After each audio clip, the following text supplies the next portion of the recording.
This episode is sponsored by Embecta. Formerly known as BD Diabetes Care, Embecta is now a standalone company solely focused on serving the diabetes community. They are partnering with Diabetics Doing Things to help bring awareness to diabetes stigma by sharing stories from people living with diabetes like the one you're about to hear on this episode. Whether you're a person who has diabetes or you're helping someone else manage it, Embecta wants to empower people to live a life unlimited by diabetes through innovative products and educational resources. You can learn more at www.embecta.com. That's EMBECTA.com. Hey everyone, we are approaching 300 episodes on this feed, and over those years, I've gotten to meet a ton of people either on Instagram or through the podcast or at events throughout the diabetes community. And occasionally you meet people that are going through a lot of the same sort of life journey that you're going through and navigating with diabetes along the way. And our guest today, DJ Lipscomb, is one of those people. I think we first connected on Instagram in around 2017 when I was starting out my entrepreneurial journey, and DJ had sent his creative reel to me and said, hey, let's try to find a way to work together someday. And fast forward about 4 years, and we were able to find a way to do that. And DJ and his wife, Corey, and their company, Exhale Creative, have been a constant for Diabetics Doing Things over the past few years and have been cutting together a lot of videos for us. So I'm really excited today to dig into talking about at least part of a lot of the things that DJ and I have worked on and kind of encountered together over the years. And you can hear some of his story, but it doesn't even begin to cover the entire spectrum of it because DJ is also heavily involved with the Breakthrough T1D Play community and the diabetes gaming community, which we're going to touch on in future episodes. So please enjoy this interview with our longtime collaborator and my friend, DJ Lipscomb. Hello and welcome back to another episode of Diabetics Doing Things. We're telling the amazing stories of people with diabetes from all over the world.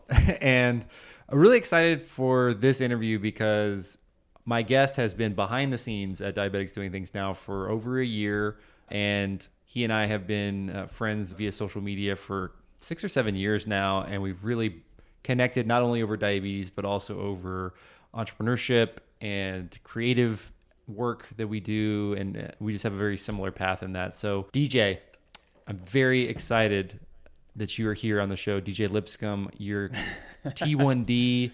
We also know you as Patch in the Type 1 gaming community. Man, I'm really excited that you're here in front of the camera instead of behind the scenes. I'm thrilled. I know we've talked about this for a long time, and it's great to be here. Thanks for having me on. I'm excited to chat. Yeah, me too. You know, we have talked about it for a while, and I was like, wait, we haven't done this? It seemed like we had in my head, like it was a weird thing. Like you talk about it enough, it's and you because we've streamed so many times together. My only Zelda stream I ever did, you were my my viewer, and we've done a couple of things with Game to Give now, Breakthrough T1D Play. So excited to talk about all those things. But yep.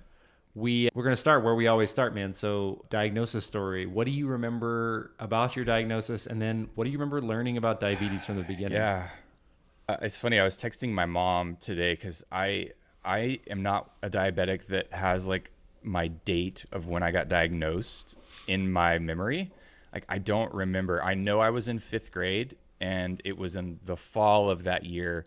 The thing that sort of ties that timeline together is I got diagnosed with diabetes before, I think, my 11th birthday. So I think it was either 10 or 11 years old.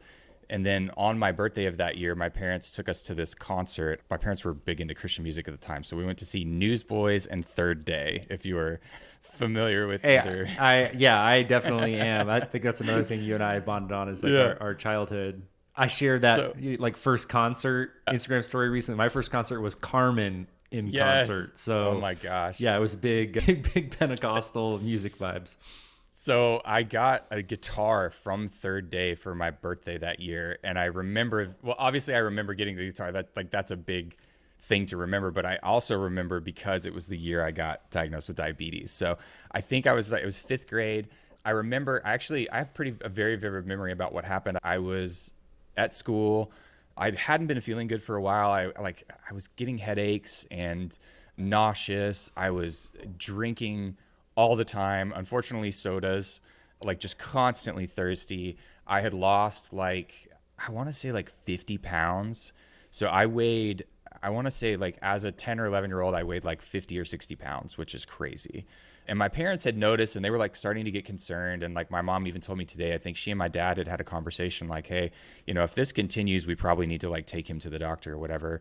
I remember I was like wetting the bed all the time, or like having to get up and go to the bathroom throughout the night, like all the time. And so finally one day I started feeling really sick at school. I had a headache and like, I think I had I don't think I'd thrown up, but I felt like I was going to. And I called my mom. So she came and picked me up. I think I ended up getting sick somewhere. She had to go do an errand and then she was going to take me to the doctor, and I got sick. And so we got to the doctor's office, and I remember she started describing the symptoms, and immediately he was like, has he been tested for diabetes? And I think my mom describes it as like that kind of like, oh shit moment of like, yeah, this makes total sense. And my blood sugar was like 450, 475, immediately got a shot. They kept me at the pediatrician for a little while. And then we were living in Orlando at the time, so went straight to Arnold Palmer Children's Hospital. And man, I was so terrified. Like I was so scared. And that fear stuck with me for a while, especially, but they ended up accidentally giving me too much either nausea medicine or something. And like, my mom says that they nearly put me into like a medical induced coma. I don't know how bad it was. There was a point I got to the doctor. I remember I was in the ER for a while. I remember, it's just like it's a mad rush as a kid, especially. Like they hooked me up to an IV. Like I was so sick. They started giving me fluids. And so they gave me something for nausea. I remember at the time, again, still like church era, I think my pastor like came by and said hello. And like, that's the only person I remember other than my parents being there. And then I don't remember anything for like a solid 24 hours because whatever medicine they gave me like completely knocked me out. And then I woke up like, I don't think it was 24 hours, but I ended up waking up like way later the next day, finally coming to. And I just remember being the most hungry I've ever been in my entire life and eating like a pancake breakfast at the children's hospital. And so, do you remember, I only ask because it's like a core memory for me. So like at the children's hospital at Children's Dallas, I had to like order food. It was kind of like a hotel, order it over the phone and like dial it in. And I remember the person on the other side was helping me like count the carbs because they had like a carb ratio or like a carb threshold that they wanted me to meet. Did you have any experience like that? I think I had to fill out a sheet and turn it in, basically. Like I gave it to the nurse, but I think it was one for like a certain, like carb or calorie threshold that I had to hit. They had specific meals that I could choose from and things like that. I don't think I ordered it over the phone, but I know I remember filling out like a checkbox like sheet or whatever. So so I was there for, at the time they were keeping, I don't know if this is the case anymore, but I was there for 3 or 4 days, I think.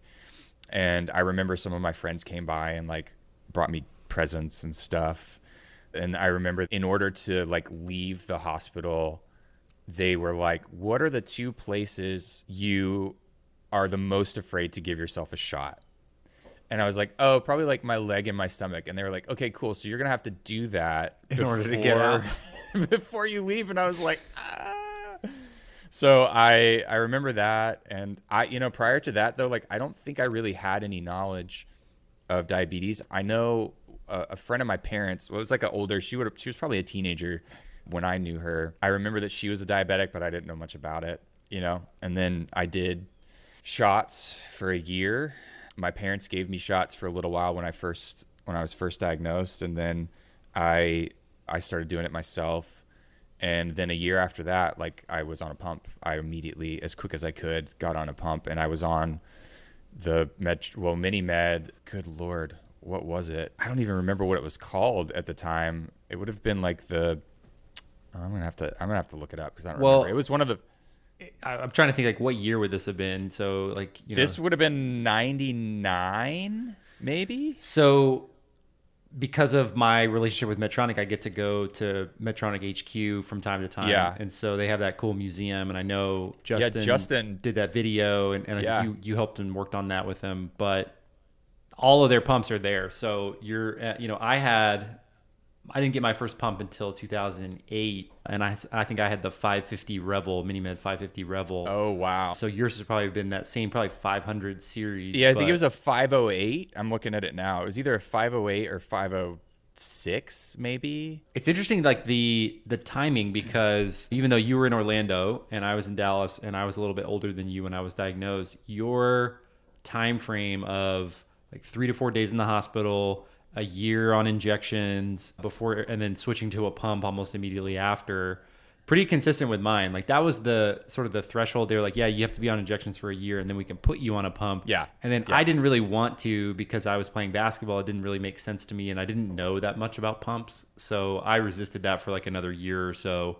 I guess it was probably like 3 years with diabetes before I got on a pump, which, like, looking back, I can't believe that I was like going to college as a freshman and like moving away from home, playing basketball, Yeah. like managing diabetes with multiple daily injections, like while I was doing all that change. It just kind of That's like crazy. blows my mind. Yeah. Yeah. I mean, I got diagnosed in 5th grade.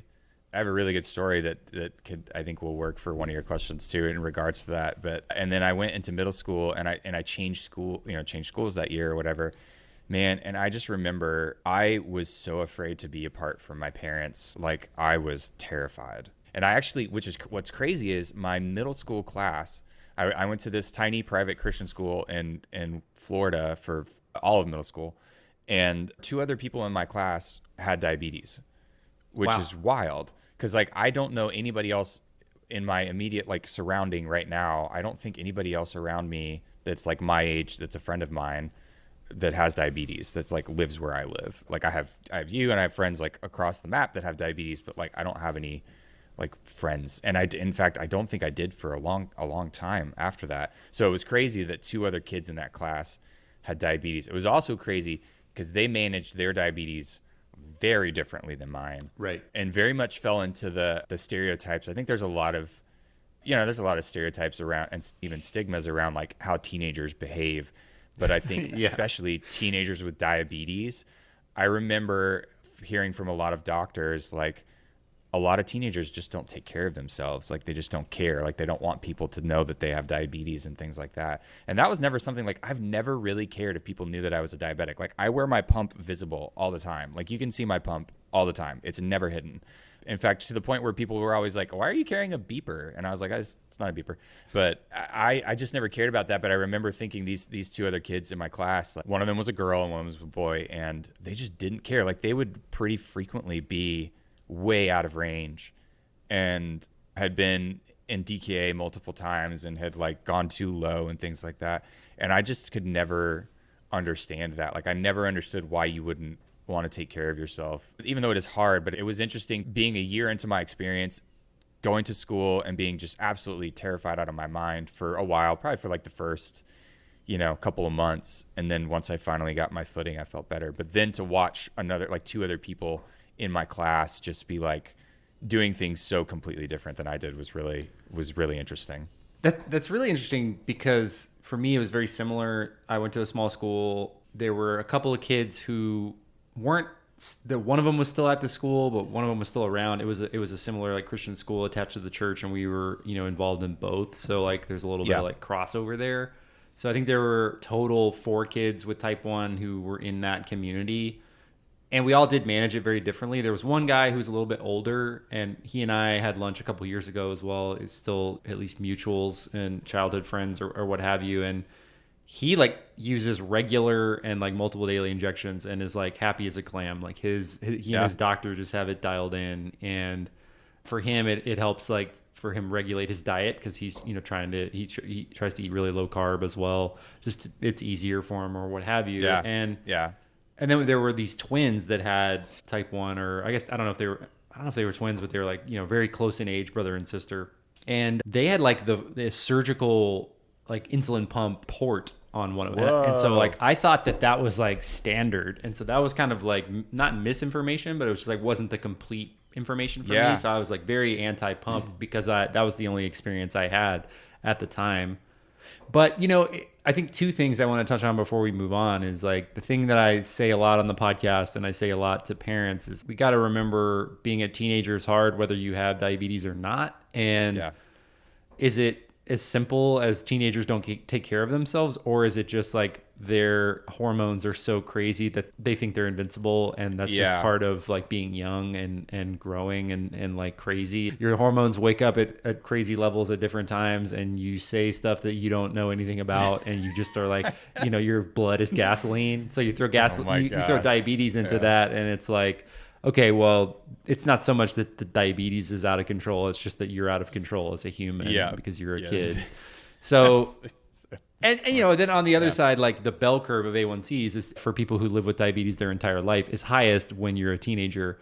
And again, it's not necessarily always because you are just not taking care of yourself or, are giving the middle finger to diabetes as much as it is like, you're just a crazy kid.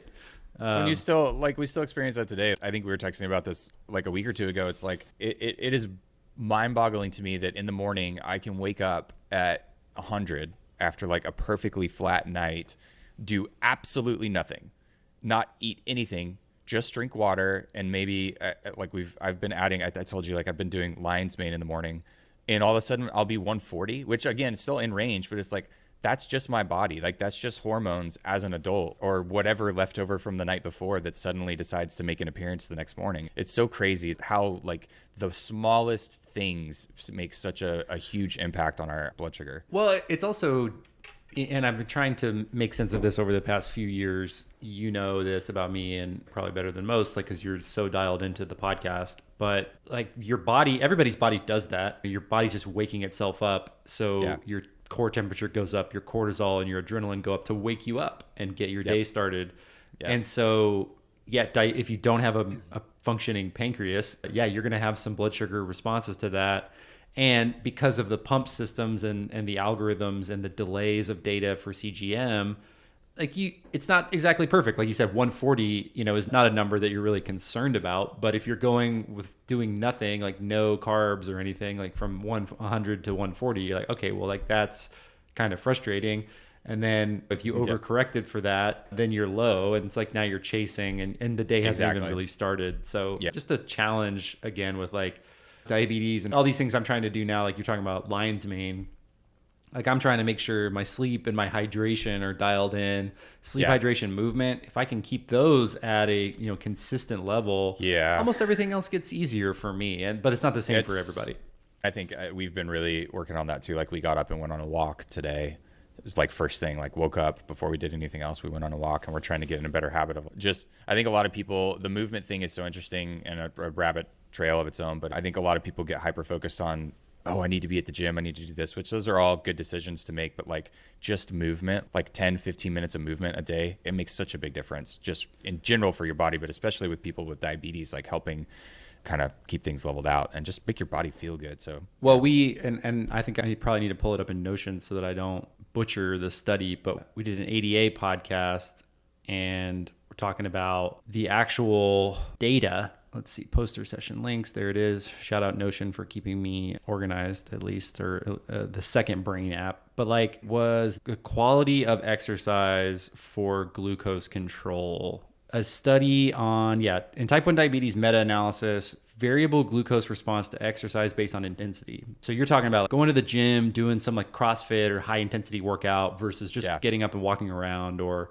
in the diabetes online community, we talk about like brushing your teeth or vacuuming or going to Target, or recipes for low blood sugars, right? So like just a little bit of activity. And so this meta-analysis was like really clear. If you're trying for glucose control and also glucose response to exercise, low intensity, like a walk or a zone 2 cardio, if you're tracking your exercise zones, if you're a psycho like me, that's better for your glucose than high intensity exercise. And so, it's kind of a challenging thing because it doesn't feel like, quote unquote, those who aren't listening on video, I'm doing the air quotes, like, it doesn't feel like exercise, but it is. It's really good for you. And even a 10-minute walk, especially around mealtime, can just help get your insulin sensitivity so you can have that higher carb, higher fat meal and have a better glucose response. So it's another one of those non-clinical, like non-medicine, non-pharmaceutical treatments where you can give yourself a little bit of an advantage. And yeah, man, it was interesting, like reading that study, because you'd think like, oh, I feel more tired, I feel more spent with high intensity. But Yeah. that's going to give you a glucose excursion because of the adrenaline, and that can be really hard to manage. I remember the first time I tried to do some more difficult weight stuff at the gym in the last like year, and was just like completely gassed. And then I was chasing a high the rest of the day because I had a bunch of adrenaline cortisol pumping through me. So yeah, the street that we're on has a little hill. It's like a nice incline. Yeah, I've seen and you so, post about it. Yeah, it's my little diabetes walk is what I call it. Whenever I'm like 180 and I'm like, I really don't want to go high, I'll just be like, I'm just going to go do a little diabetes walk. So I'll just do like one, it's like a 5 to 10 minute, depending on how fast I'm going up the hill, come back down. It's perfect. So Nothing like a little hill walk to little hill. to calm those sugars and get that insulin absorbed. Okay, let's shift gears a little bit. You are an entrepreneur and have been for quite some time, and your company Exhale Creative. I was thinking back, framing up this interview. You guys work with the podcast and have for a couple of years now, which has been awesome. You and Corey, sorry for not mentioning your name sooner on this episode, Corey, but you guys have been, a really integral part to the Diabetics Doing Things team.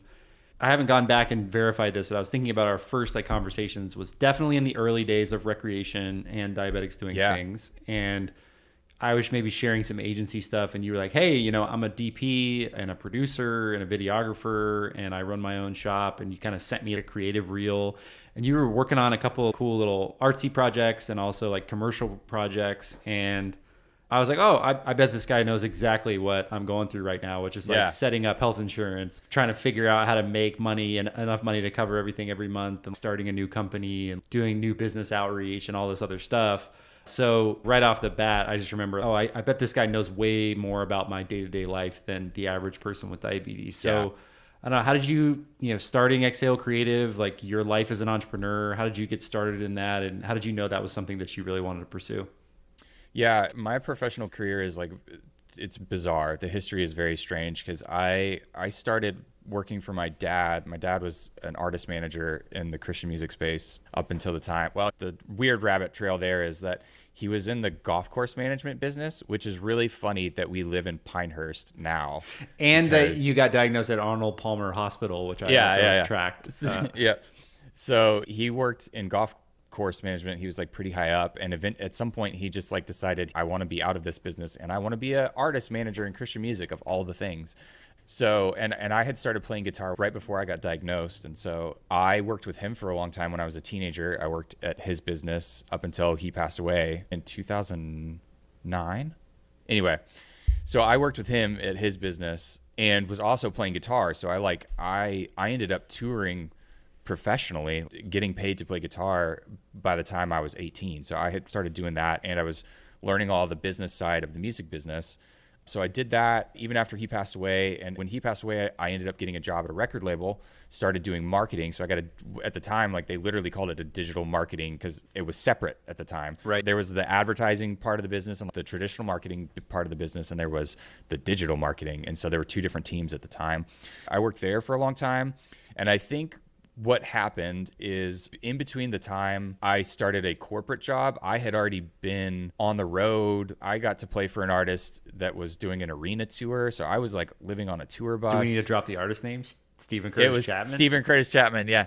Which was a whole other fun thing, trying to manage diabetes while you're on tour. And I didn't have a CGM at the time. I would literally like keep sodas on my guitar rack on stage. So if I ever felt low during the middle of a set, I could just like go chug a soda real quick. So I had just gotten used to this whole other life, and then I tried to go get a corporate job, which very different. Thinking back now seems very silly. But I ended up working there for, I think, almost 3 or 4 years. And in the middle of that, somewhere in there, I picked up a camera, and I fell in love with the storytelling part of marketing. And I watched a lot of people involved in the marketing process not do a good job of communicating together. So I would watch our label go spend $10,000 or $15,000 on somebody to shoot a really, really cool video, but it just was like a really cool video that didn't serve any other purpose than being like a really cool video. And I watched a lot of guys just making really cool videos, but them not really having any sort of like story behind it or heart behind it. They just looked really good because they were shooting on a red camera. You know what I mean? And so I, as somebody who loved music and loved, like I was writing songs and stuff as a teenager and into my adult years, I still do some today. I like stories. I love stories. And I feel like stories are like the thread that kind of tie everybody together. And so the more I started working on that and kind of developing that passion, the more I realized that I didn't really fit into a job. And it wasn't until 2016. So like I got the job at the label like 2011 or 12. I worked there for a while. Then I worked at HarperCollins publishing for a while, did marketing for books. And then at the end of 2016, after several years of doing stuff as a side hustle, had finally garnered up enough contracts to feel comfortable to where I was making the contracts on paper. I was making more money than I was for my salary at the job. And so at the end of 2016, in the midst of getting divorced, I fully started my solo entrepreneur career and went full time, lost my insurance. All those great experiences for the first days of entrepreneurship. Yeah, and it was terrifying and is still scary at times today. And I ended up doing my first and second year went extremely well. The beginning of the first year was terrible because I left my job with the promise of a contract being in place by the time I left. And then that contract ended up not getting signed for 3 or 4 months. So there was, in the midst of getting divorced, I had to tell my now ex-wife that like we couldn't pay our mortgage for like a month. It was such a disaster, man. Into 2016 and 2017 was a wild time. Believe me, at the same time as that was going on, literally like not the divorce piece, but the contracts that were promised versus like contracts that were actually fulfilled. I think I learned so much in that 6 months of like literally January 3rd, 2017, walking into my boss's office, both my business partner and I quitting. And, you know, I had saved, I think 10 grand and that was my runway. And that's better than what I had. So. I mean, like that, I was like, that was like the most I'd ever seen in my bank account. I think at that time I was like, oh my God, all right, how long can I make this last? I had like stockpiled some supplies. I was like, now I know I was rationing insulin and just being like, hey, this is our runway. I think I've got 6 months of insulin and I've got a little bit of money to like pay my bills. And I was eating like shopping at Aldi and like doing like $30 of groceries per week. I was like really grinding it out to make it. Entrepreneurship is like the best, worst thing. The feeling of the highs are like nothing else and the lows are just as bad. It's very akin to diabetes, but hey, dude, there's nothing like that for sales tax bill. There's nothing like that for self-employment tax return. You're like, oh my God, I made 60K and I owe 35. Like, what did I do wrong? That was my 2018. And in fact, I didn't incorporate, or I didn't like make the business as an LLC now, but the first year I did really well. Like the first year I made a decent amount of money. I was still just a sole proprietor and I didn't have my company set up, and I'm still paying that tax. The tax bill that I have for that is I could buy a new car like straight up with it. Right. And we'll be paying that for the next, I don't know. There's like a point in taxes. I don't know if I should say this on the podcast, but there's like a point in tax law where they can't come after you anymore. That's right. I'm within a few years of just like being like, just kidding, I don't want to pay that. And then they can't do anything about it. So hey, if you're from the IRS and you're listening to this podcast, first of all, you guys owe me money, and second of all, you didn't hear anything about that. Yeah, but that was really scary, and it sucks, especially because also in the midst of all that, I met Corey, and I felt really guilty for a long time as someone who owned their own business and kind of like came with not only like the burden of having a chronic illness, I also had 3 kids already. And I had my own business that came with what was like a $30,000 tax bill. And so I was just like, sorry. Yeah. It must be real love then if that, you come with all that. Yeah. It took me a long time to really shake the guilt of all of those things. And I think I carried the weight of it too. I felt like it was my responsibility to carry that all on my own. When in reality, compared to the relationship I was in previously, like I had a partner who wanted to participate in making sure all of the things were okay, which is really nice. So as you would say, shout out to Corey, because she's a real one for sure. So yeah, it's, when you find the right person, it's pretty incredible. Erica and I have experienced like a little bit different, like both sides of the entrepreneurial thing over the last couple of years. Cause like I obviously have been an entrepreneur since 2016. Wow. Saying that out loud makes me sound old.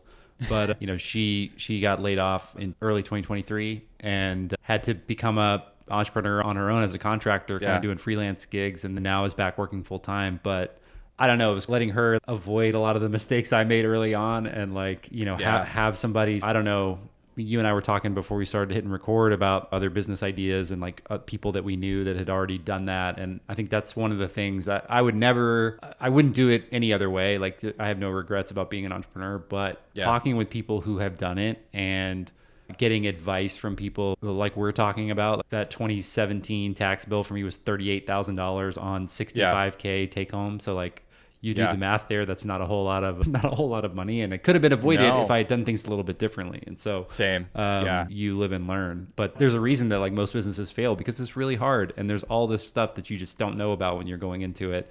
And so you think like the hardest part is generating the revenue, and no, the hardest part is keeping it. I think is the hardest part is absolutely keeping the revenue. It's funny how you can go from having the best year to the worst, and this hasn't been the worst year for us by any stretch, but I had a friend and a mentor of mine in Nashville. He mixes records for people, which is its own business, and he's an entrepreneur in his own right. And he was like, I operate under the feast or famine mentality, and he's been very successful because of that. And he always was smart about how he saved and spent his money. And I had another boss that did the same thing, that he was like, our family operates on us assuming that we make $50,000 a year. That's how much money we make.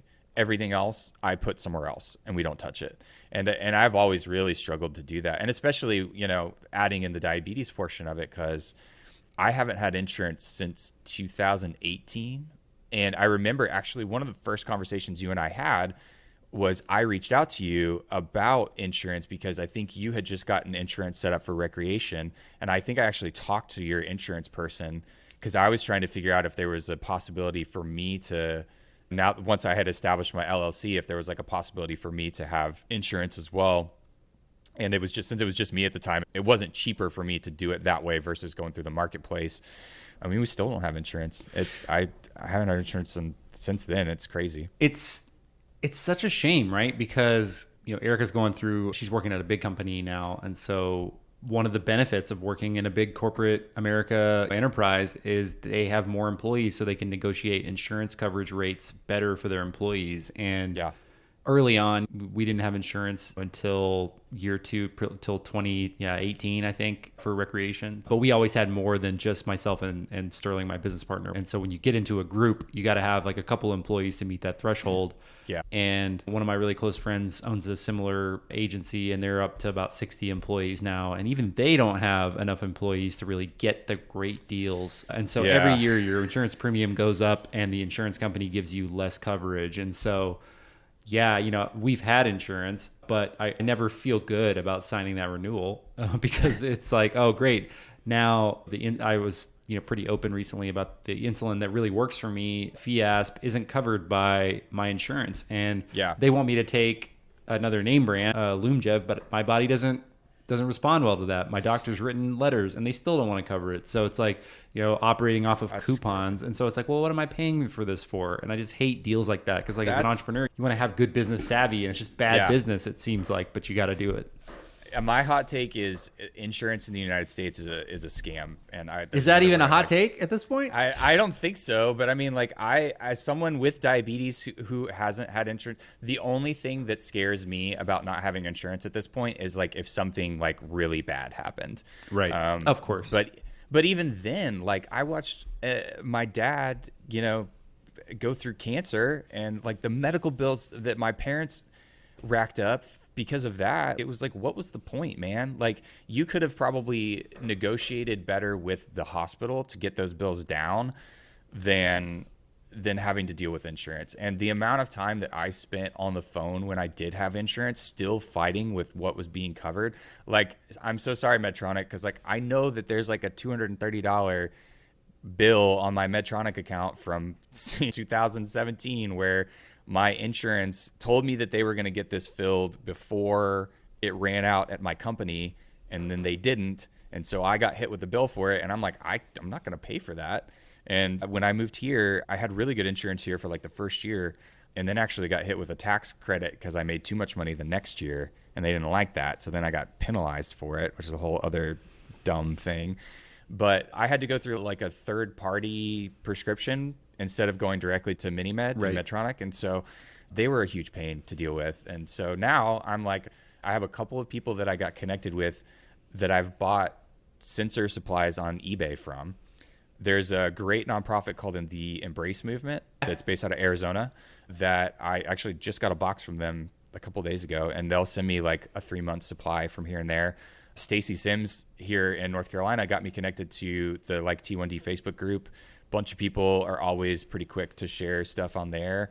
Neil, the what's Neil's last name? Great House, the Beaties. Great House, the Beaties. He was another person that I got connected to around the same time as you. Like Neil, when he was still on Medtronic, he sent me some stuff one time. So, and I only pay $35 for insulin, which is crazy. Like you've had more issues paying, like, and literally all you have to do to get that is not have insurance and fill out your information on Lilly's website. And they just like instantaneously give you a card. Because I went to refill my prescription a couple weeks ago, and my prescription card that they gave me had run out. And it was a point where I had waited way too long. And I was like, this is going to be an issue if I have to like go through this, because it was like a weekend and they were closed. And so I was like freaking out because I really needed the insulin. And I went on their website and filled out a form, and then I had the card immediately and it worked. And it was like, I pay $35 and I'll get 4 to 6 vials of Humalog. So like I said, there's sometimes where I wish I had insurance because I haven't been to a primary care in forever.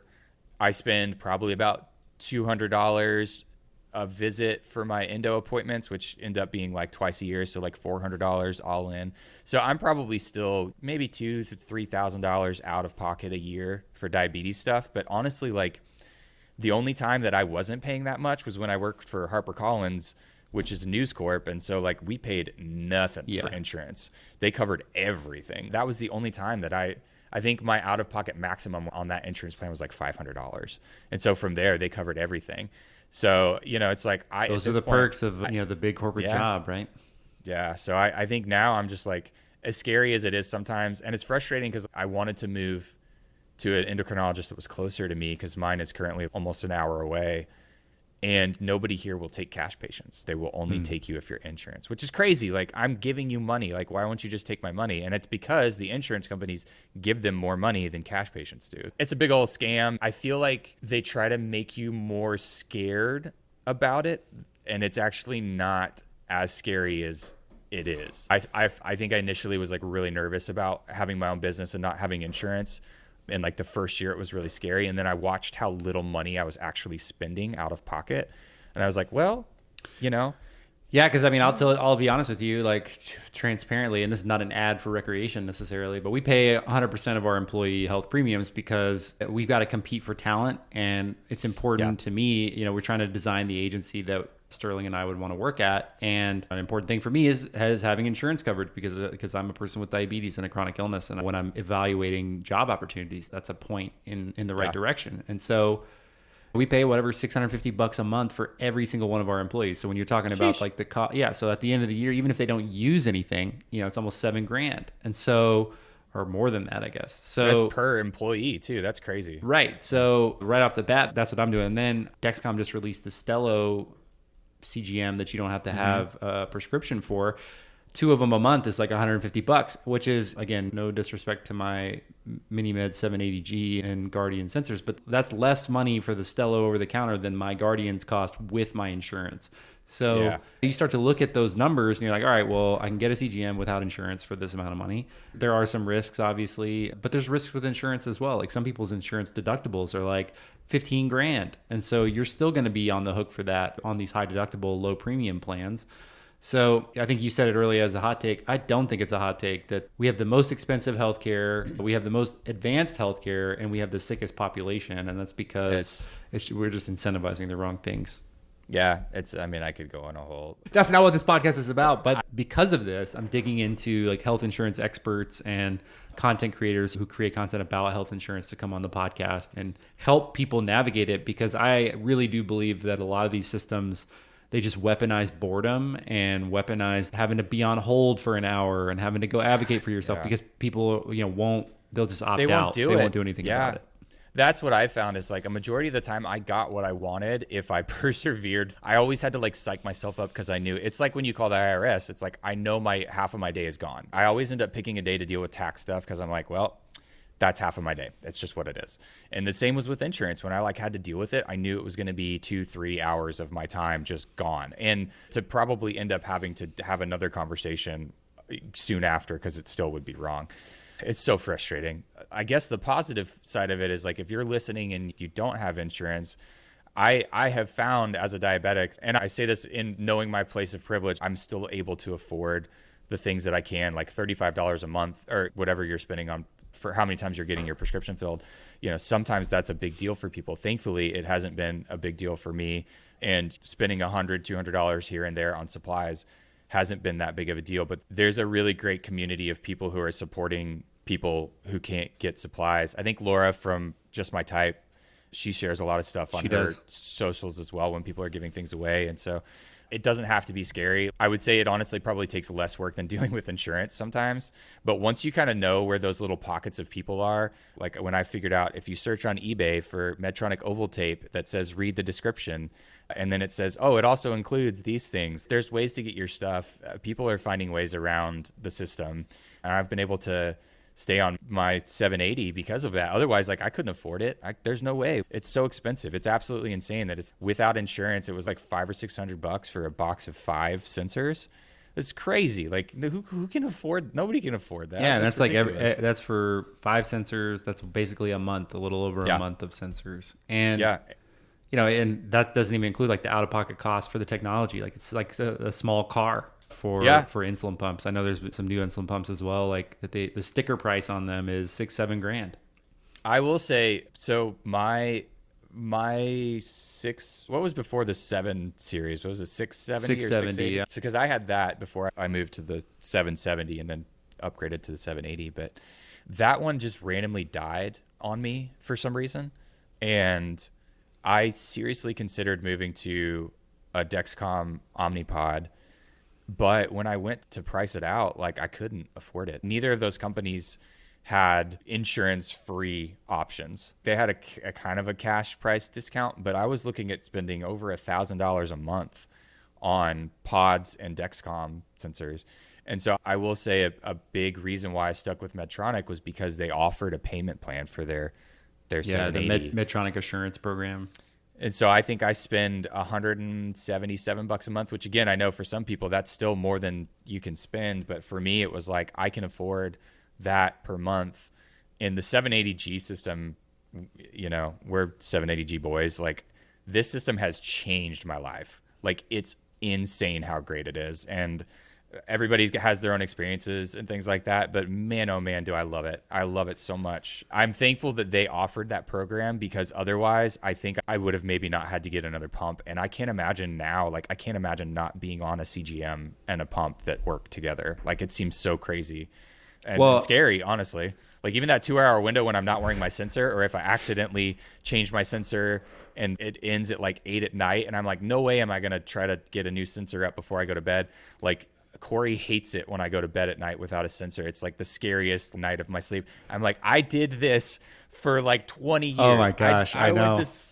But now it's like I can't imagine not having that safety net around me because it's like it really has like truly. I take for granted nights. It's so crazy. Like even on the 770G, I would wear Medtronic 780G even if I wasn't Medtronic sponsored everything that I do. And I am so grateful for their partnership. They allow us to do amazing stuff, like have this conversation, like hire you guys, like do our camps and our clinics. But acting like it's not the best pump algorithm FDA approved on the market right now is like, come on guys, like be for real. It is awesome. Yeah. And I take for granted sleeping through the night. And even on the 770G, because the Guardian 3 sensor, you had to do 2 calibrations a day. Like it would wake me and Erica up, and mostly her. And she has really challenging sleep problems. But now, no calibration requests in the middle of the night. I sleep through the night. I take it for granted now. And somebody is on my Medtronic CareLink Share because they wanted to test it out with some new like third-party apps that so you could use some of the Medtronic technology with like a sugar pixel or something like that.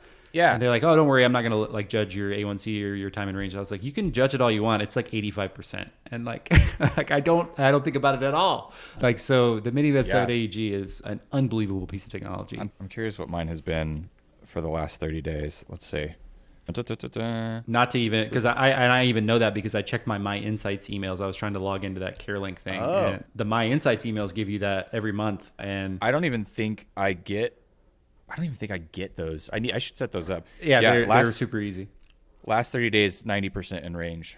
Wow. 90% in range last 30 days. That is, I mean, if you could have told me that in 2008, 2010, like I would have been like, what? That's unbelievable. I get so annoyed too. I think you and I share this. Like, oh man, I get so annoyed when I'm high and getting can't. A little low alarm. Are you getting low? Do you need a juice? No, I'm okay. I didn't even feel it yet. It's like 66. So Erica's looking at me through the window though, like I needed one. But I'll be fine. Does she get your CareLink stuff? No, I actually have never shared it. So I was telling this that's right. person. Yeah, I've never shared it with anybody. Corey gets mine now, and I think she gets more nervous about it than I do. Because like we went to bed last night, and I was like 170 with a down. I had come off of like a weird high. My blood sugar like spiked. And so I was like 2 something initially when we went to bed, and I had like 2.4 units of insulin on deck. And I was like 170 with a down arrow, and she was like, hey, like you're 170 with a down arrow. I was like, wake me up if I'm like under 90. And she was like, are you sure? I was like, yeah. And so sure enough, like it came down and like leveled out for the night. But like it lands those so well. Like I sometimes will eat like really high protein and kind of like high fiber, low glycemic index dinners, and maybe eat too much, but like I hit the first bolus, but like the dual wave back in the day, it would be like the later. Yeah. And it catches that stuff. So like I'll come up to like sometimes like a little over 200 and I'm asleep, and it like levels me off. I'm laying down. I'm not even doing anything. And I wake up in the morning, didn't even know it. And like I click that button and I'm like 100. And it's like, wow, so what a huge level up. I really feel for people who like have really big problems like staying in range overnight and in the mornings, because like I just don't deal with that. I know everybody's different, but I really love that about the 780G. I will say my only criticism, which you and I have talked about, and I actually talked to Justin a lot about this because he wasn't super familiar with the Medtronic algorithm, was I do feel like there's a few times where I hit this like overcorrection roller coaster where like I'll go high, it'll correct, I'll go low, it will have cut out, like I'll see the gap, like you can probably see it last night even. Let's see. I don't know if you can kind of see. I don't know if you can see it on camera, but you can see where I had that gap where it gave me no basal. Where no basal was coming in, and that was during the middle of the night, so I wasn't responding to it. But like typically, there'll be days where like if that happens, if I go high for some reason, like I just didn't bolus correctly, or a million other factors may have been, I feel like I start chasing all day, and it's just this like up and down, up and down. That's really my only critique of the algorithm is like, if I get to have like a high, like above like 240, 250, and that's to where it starts to get to be like I go high, then I crash, then I go back up because I wasn't getting insulin. And so I corrected for the low, and I only had like a juice. So I had like 10 or 15 carbs, but then spikes back up and there's no insulin on deck to catch it. And so like, that's my only critique. But even with that, like that being the most like annoying thing about it, I still am managing to stay within the 90% range a majority of the time, which is crazy. Yeah. So. Like just 90% over 30 days. I think I've only maybe done that once. That's incredible. So props to you. But I think for me too, like the biggest thing for me right now is the little amount of time I'm spending managing diabetes. It's like a career low in thought about diabetes. And that's opened up a lot of like happiness and peace and productivity in the rest of my life. And man, I don't know, the value of that, and like to be able to still I think I hit my lowest time in range over 30 days in the last 6 months, and it was 84%. That's so awesome. Like what? Yeah. Like I'm not thinking about it at all. I'm getting 84%. Like I'm eating what I want to eat. I'm doing what I want to do. And that to me, it's almost priceless. So I feel psyched about that. We are like at an hour, so I want to get us to the rest of the interview because we got a lot of fun stuff to talk about. We'll have to have you back to talk about And maybe we bring Monique in on this too, and we talk about breakthrough T1D play, because the gaming side of diabetes is so cool, and what you guys do there. Maybe we'll have to like do a stream or something and play Mario Party or something while we do that, because that community has been such a great part of my life. Yeah, we could literally spend a whole other hour talking about all that stuff. So let's just dig in, because I know you have a stigma story that we want to talk through. So like, what do you wish more people knew about diabetes, or like what stigma stories have you encountered in your, life with diabetes over the past 20 some years? The most stereotypical stigma that I faced growing up was around what I could or couldn't eat. I don't know when the last time I had that question pop up, but it definitely is something that people, for a long time, even into my adult years, it was something that people would be like, oh, are you allowed to eat that? But the funny story that I have that kind of ties back into that is I still do this now, but I did it a lot when I was a kid. I probably have undiagnosed ADHD, but I used to just drum on everything, like pencils in class, all this stuff, and I would drum all the time. And so plus we're like the same age, and like drumming on desks, I feel like the market on drumming on desks peaked when we were in high school. It was like an all-time high. So this was the year I got diagnosed. I had students in my class, like fellow classmates, that would bribe me with candy to stop drumming. And so so when I came back after being diagnosed, my class thought that they had given me diabetes because they had given me candy to stop from drumming. And then they were also like concerned. They were like, well, how are we going to get him to shut the fuck up? They lost their only leverage on you. Yeah, they lost their leverage, because sugar-free candy is disgusting and makes you poop your pants. So, oh, man. The Amazon reviews on some of those sugar-free candies are hilarious. So, yeah, my class was so concerned that they had caused me to have diabetes because of sugar. And I think that's such a weird, if you eat too much, you get diabetes. And there's so much stigma around type 2 as well in regards to that kind of stuff. It's actually wild to me, the general lack of education that exists about diabetes in the world. And I think a couple of years ago, maybe this is what I was telling you about, but before I moved from Nashville, I was working on a little passion project of doing, I never finished it. It kind of got thrown by the wayside, but doing a documentary on diabetes, but a very real kind of raw documentary about facing the fact that outside of the technology that we have now, and we don't have to think a lot, if you're just average Joe Schmo diabetic, still doing whatever, even with a pump, or a pump without a pump that maybe doesn't communicate as well. If I stopped doing what I needed to do to manage my diabetes, it wouldn't be immediate most likely, but it would eventually, it would kill me. Something would happen and it would most likely take my life, which is crazy to think about, that we deal with a chronic illness that we will have forever for all intents and purposes. Yeah. And thankfully, we've been saying, it's at a place now in technology where so much has been relieved of that. But generally speaking, we don't know if there's ever going to be a full 100% cure for this. And for people who already have it, right? Yeah, well, and we both grew up in the age where my doctors were telling me the cure was 10 years away when I was diagnosed, and that was 25 years ago. I don't look at that with any sort of spite, but I just am realistic. But I do think a big reason that diabetes doesn't get as much funding compared to other illnesses and diseases is because I think diabetics in general, we don't think about the seriousness. We think about the seriousness of it, but not in a way that's outwardly perceived by other people. So much so to the point that I think people don't realize how serious diabetes is or can be. And I think that's probably, if I'm thinking about stigmas and how people view diabetes in the world, I think it's that people don't view it with enough urgency. It's not to gaslight us diabetics, but we're just going through the motions, doing what we need to do to take care of ourselves. And because it's not something as urgent as other illnesses, I think a lot of the research and development and funding and things has been slower to come in because it doesn't feel like there's we need to get this figured out right now.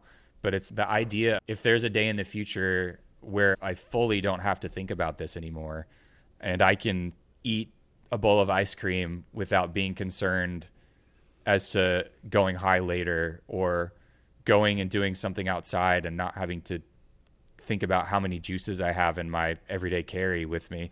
That seems insane. So I wish that people knew how serious it was, because I think if people understood the seriousness of it, that maybe we would be, as thankful as I am for where we are, I think maybe we would be even further than we are now. I'm with it. I do kind of feel guilty sometimes of how easy I make diabetes look. I got a comment a couple years ago on like a YouTube video from a woman who was like, he makes it look so easy. And it just like really hit me. Yeah, I mean, I was even making an effort to like show how seamless and kind of easy it is. And I never looked at it that way. I think that perspective, I think I have to make sure I walk in other people's shoes, because it is hard. Yeah. And it's like, I'm quoting someone's like shit posting tweet or something, but it's like, diabetes is a deeply unserious disease. It's like, oh, I gave myself a micromillimeter too much of this liquid, and now all of a sudden I have to eat a bag of gummy bears or else I'm going to die. Or, you know, I took too many steps and it was too hot outside. Now I'm laying in a pool of my own sweat, scrambling for M&Ms. You know, it's just, it's a really weird thing. And it's like, oh, now all of a sudden I'm fine. I was near death 15 minutes ago, but now I'm fine thanks to these magical gummy bears. I was trying to go to the grocery store and I'm just yeah, exactly. Like you're like, oh no, I'm going low in Target and I've got to like go chug a juice box in the middle of this aisle. You know, like you're right. We're walking on thin ice every day. If we don't get it exactly right, we could die. And you know, I think we do sometimes take for granted how serious it is, or try to downplay it, because we're just trying to fit in and we're just trying to, you know, not make a big deal out of it. I had a guest on the podcast recently who was talking about a guy who was a D1 football player, and he didn't want to talk about diabetes with his coaches because he didn't want them to have another reason to take him out of the game that he had worked so hard to get to. And I related with that so much. I didn't want to be looked at and othered, but at the same time, you don't want to like minimize all the work that you're doing. So it just really is like one of those, you know, mind fucks that diabetes brings into the equation.